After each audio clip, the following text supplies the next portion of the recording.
हमको कुछ लोगों ने बताया कि अभी तिरुपति बालाजी के प्रसाद में गाय की चर्बी पाई गई, मछली का तेल पाया गया। कितने हजार लीटर घी लगता है रोज? कितना घी लगता है? हमको तो भूल जाता है संख्या। कहाँ गए भाई? कितना घी लगता है रोज? बहुत बड़ी संख्या में, शायद 500 टीन या कितना घी लगता है एक दिन में। कहाँ गए विठल? कहाँ गया?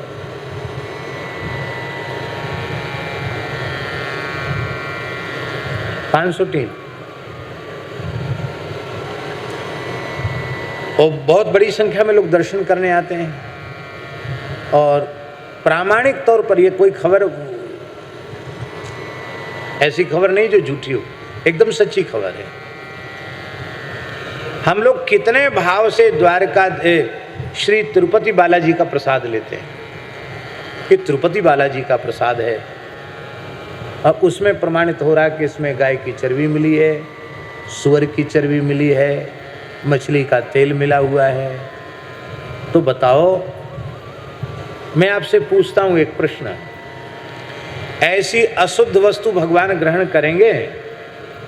बोलो। जब भगवान ने ग्रहण ही नहीं किया तो वो प्रसाद हुआ? और जब प्रसाद नहीं हुआ तो उसको हम न लें तो हमको प्रसाद के अपमान का पाप लगेगा? नहीं लगेगा। अब हिंदू सनातन समाज के लोगों को यह निश्चय करना पड़ेगा, तो केवल तिरुपति बालाजी नहीं, हम उसी मंदिर का प्रसाद ग्रहण करेंगे जहां वेद लक्षणा भारतीय देसी गाय के दूध दही घी का व्यवहार भगवान के नैवेद्य में होता है। नहीं तो हम वहां का प्रसाद नहीं लेंगे, नमस्कार कर लेंगे दूर से। आप शाकाहारी हैं, आप प्याज लहसुन भी नहीं छूते हैं, और आप तिरुपति बालाजी के प्रसाद के नाम पर वो अशुद्ध वस्तु आपके पेट में चली गई, आपका धर्म बिगड़ा? क्या हुआ? हम अंग्रेजी दवा न खाते हों ऐसी बात नहीं है, बहुत कम खाते हैं, पर खाते तो हैं।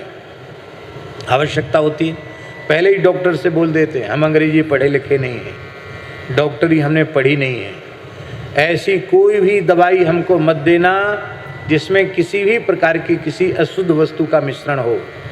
यदि अशुद्ध वस्तु वाली दवाई तुमने हमको दे दी और हमारा अनजाने में धर्म नष्ट हुआ तो समझ लेना डॉक्टर साहब, उसका पाप का परिणाम आपको भोगना पड़ेगा। जब ऐसा बोलते हैं तो डॉक्टर भी बेचारे सोच में पड़ जाते हैं। एक डॉक्टर ने हमको कुछ दवाइयाँ लिखी और हमने जब ये बात कही तो तमाम दवाइयों पर कलम, लाल लाल कलम फेर दी, सामान्य सी गोली लिखी।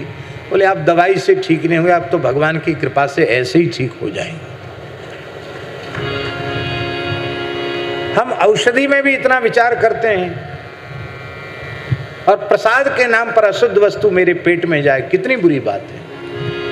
माता जी, हुंडी हुंडी में जो पैसा चढ़ावे का रोज आता है वो 5 करोड़ से ऊपर आता है। हजारों करोड़ रुपए की आय है। क्या तिरुपति बालाजी मंदिर ट्रस्ट विश्व की विशालतम गौशाला नहीं चला सकता क्या? मंदिर से जो आय हो रही है महाराज जी, उस आय का मेरा ऐसा विश्वास है कि तिरुपति बालाजी में जो आय हो रही है और सबका सब गवर्नमेंट ले रही है, और चर्चों के और मुसलमानों के जो धर्मस्थल हैं उनकी मरम्मत में उसको नष्ट कर रही है, उस धन को मनमाने तरीके से उसका व्यय कर रही है। वो जो भगवान के चढ़ावे का दशांश है वह भी ठीक ईमानदारी से गौ सेवा में लगाया जाए तो हमारा विश्वास है 1 लाख से ऊपर गोवंश की सेवा तिरुपति बालाजी मंदिर ट्रस्ट कर सकता है। मंदिर की गौशाला भी है, पर हमें कहने में बड़ी पीड़ा हो रही है। वृद्ध गायों का क्या होता है, नर गोवंश का क्या होता, हम बोल नहीं सकते आपको। कितनी पीड़ा की बात है, कितने दुखी की बात है। हमारे हिंदुओं के सनातन धर्म के मंदिर उन समस्त मंदिरों का सरकारीकरण होता चला जा रहा है, सब सरकारी होते चले जा रहे हैं।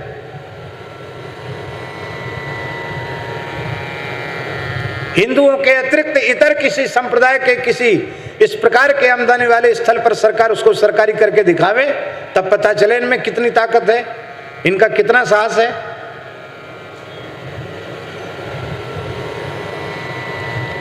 और ये सरकारीकरण क्यों हो रहा है ये भी सुन लीजिए। इसका कारण है, पहला कारण है हमारा असंगठित होना, दूसरा कारण है मंदिर में जो देवता के चरणों में आ रहा है ईमानदारी से पवित्रता पूर्वक वह हम भगवान की सेवा में नहीं लगा पा रहे हैं।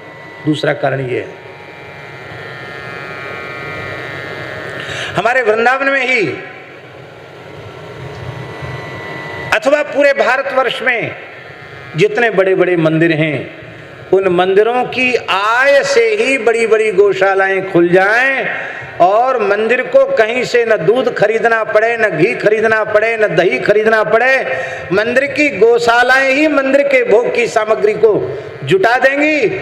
और हमारा ऐसा विश्वास है कि इतने तीर्थयात्री जाते हैं, वो ठाकुर जी की सेवा तो करेंगे ही, गौ सेवा भी करेंगे और मंदिरों के ऊपर गौ सेवा का अतिरिक्त भार भी नहीं आएगा।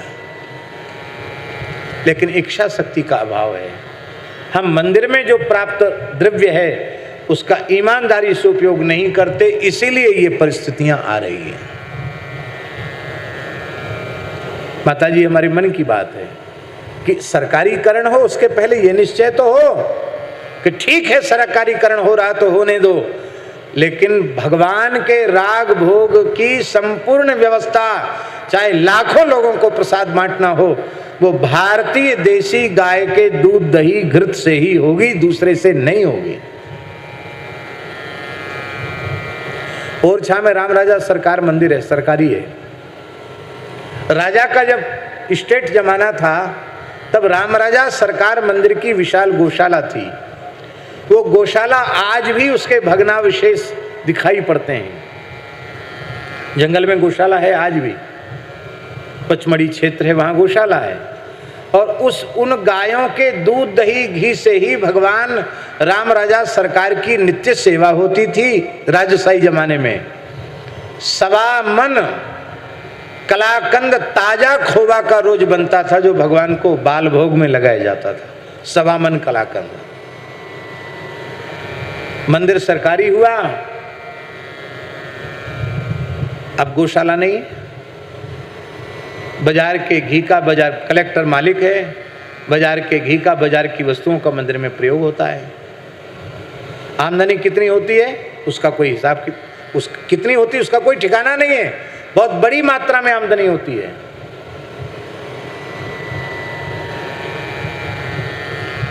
प्रत्येक मठ मंदिर गौशाला ये निश्चय करें, बड़ी प्रसन्नता की बात है।